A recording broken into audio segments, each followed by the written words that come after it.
Olá, amigos, amigas, companheiros, companheiras do Centro Espírita da Consolação.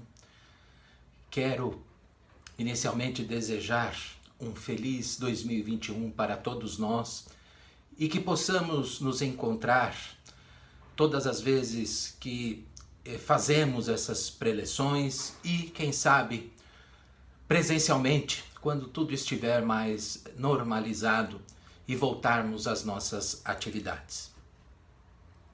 Vamos iniciar a preleção de hoje agradecendo primeiramente a Deus, nosso Pai, de infinita justiça, de infinito amor que nos proporciona essa enorme oportunidade de nos encontrarmos, de nos ligarmos através da tecnologia para estudarmos as lições de Jesus. E que Jesus esteja conosco, porque estamos falando dos seus ensinamentos. Agradecemos também aos Espíritos bondosos que sempre nos acompanham, nos intuem, estão ao nosso lado, torcendo por nós, para desenvolvermos todo o nosso conhecimento, toda a nossa fé, através do entendimento e principalmente da prática dos ensinamentos do Mestre. Hoje, nós vamos conversar a respeito do capítulo 22 do Evangelho segundo o Espiritismo, que tem como título Não Separar o que Deus Juntou. Este capítulo se constitui em 5 itens, de 1 a 5, em que no primeiro item nós temos uma passagem de Mateus que relata um diálogo entre os fariseus inquirindo Jesus acerca do casamento, das relações conjugais, tanto da lei de Moisés quanto da lei de Deus. E nesse momento Jesus coloca, e como sempre em todas as suas lições, ele expõe sempre a lição a respeito da parte espiritual. Sempre as lições por intermédio das leis de Deus que são imutáveis. Porém, os fariseus nesse momento desejam tentar, e é como Mateus relata no capítulo 19, versículos 3 a 9, tentam a Jesus. E ele também coloca, porque naquele momento ele explica que a lei de Moisés serve para aquele momento do povo hebreu. Então nós podemos analisar 2 situações e aí começa, a partir do item 2 até o 5, as colocações e as explicações de Kardec a respeito dessa passagem do Evangelho de Mateus. Então Kardec já começa afirmando, e claro, nós já sabemos disso, que as únicas leis imutáveis são as leis de Deus. As leis humanas, elas vão se modificando através do tempo, através dos costumes. Então, são leis que se adaptam a um determinado momento em que a humanidade passa, aquela região, aquele país, aquele continente passa e necessita de leis diferentes em cada momento. Kardec continua nos demais itens explicando exatamente o que é essa união conjugal em relação à união de Deus, o que Deus realmente uniu. Kardec avança mais um pouco e no último item, no 5º item, ele coloca um intertítulo que tem a seguinte frase: o divórcio. Ele explica que o divórcio é uma lei também humana, uma lei social, em que se coloca uma situação que já não há mais como resolver, a não ser pela separação daquele cônjuge. Então fica muito claro que em todos os momentos essa união entre casais, entre pessoas ali que estão com essa predisposição de se unirem, de contraírem o matrimônio, ela é regida por leis que se modificam tempos a tempos. Porém, a lei de Deus, ela é única e imutável. Então vamos pensar um pouco sobre o que Deus juntou. Por que esse título, não é? De que não separar o que Deus juntou? Ora, Deus juntou a humanidade. E jamais nos separaremos até chegarmos à nossa evolução espiritual, até sermos espíritos puros.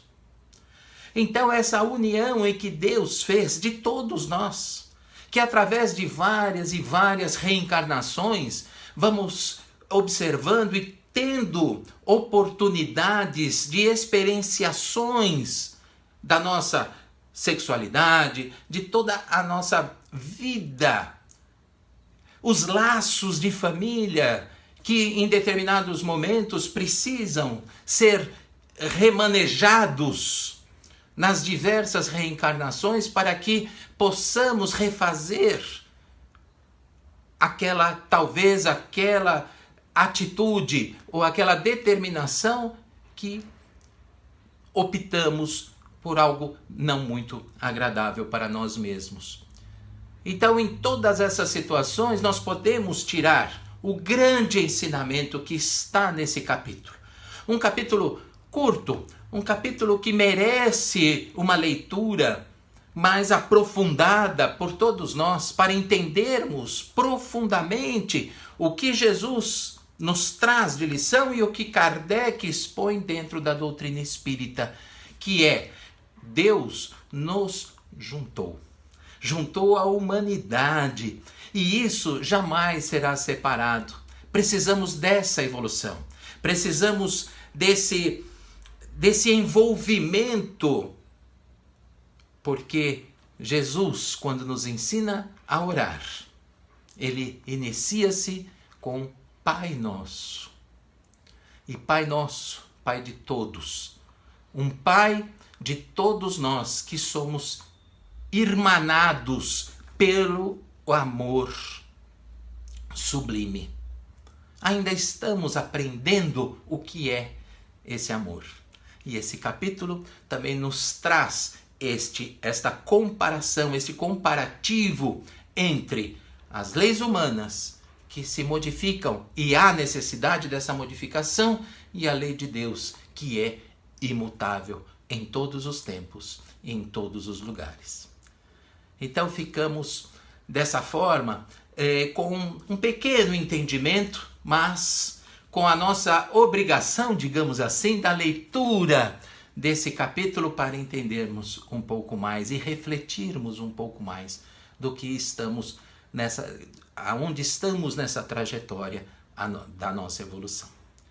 Então, neste momento, nós vamos à prática da caridade, à prática do amor para com todos, através das nossas vibrações. Então, vibremos por todos aqueles que estão em situações difíceis de saúde, difíceis em termos de moradia, aqueles que estão em leitos hospitalares, aqueles que estão nos presídios, que estão nos asilos, nas creches, nos orfanatos. Vibremos por todos aqueles que de alguma forma sentem o seu coração apertado por alguma dificuldade. E vibremos para que essa vibração chegue até eles e renove, revigore cada um. Vibremos pelos nossos locais de trabalho, por os governantes do mundo todo. Vibremos por nossa casa espírita, vibremos pelo nosso lar, pelos nossos locais de estudo. Vibremos, enfim, por todos aqueles que necessitam dessa vibração para se fortalecerem. Deixamos também aberta uma vibração para que o plano espiritual que nos acompanha leve aonde haja maior necessidade nesse momento. E pedimos que o passe à distância seja aplicado em todos aqueles que mentalizarmos nesse exato momento.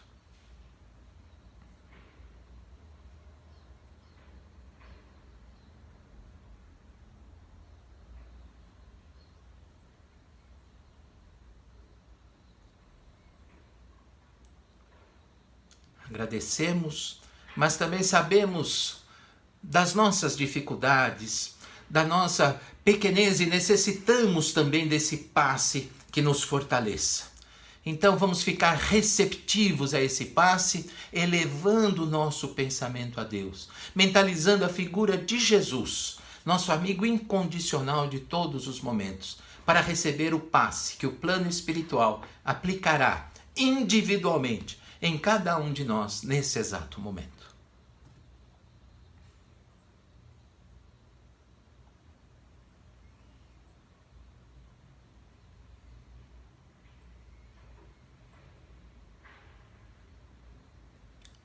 Agradecemos imensamente essas benesses recebidas pelo plano espiritual para o nosso fortalecimento físico e espiritual. E encerramos mais uma vez agradecendo a Deus de estarmos unidos por todas essas tecnologias, de estarmos podendo transmitir uma pequena palavra que nos incentive ao estudo nesse momento. Agradecemos a Jesus, nosso Mestre, e a todos aqueles espíritos que nos acompanharam nesse momento da preleção. Tudo de bom, até a próxima oportunidade. Até mais. Muito obrigado.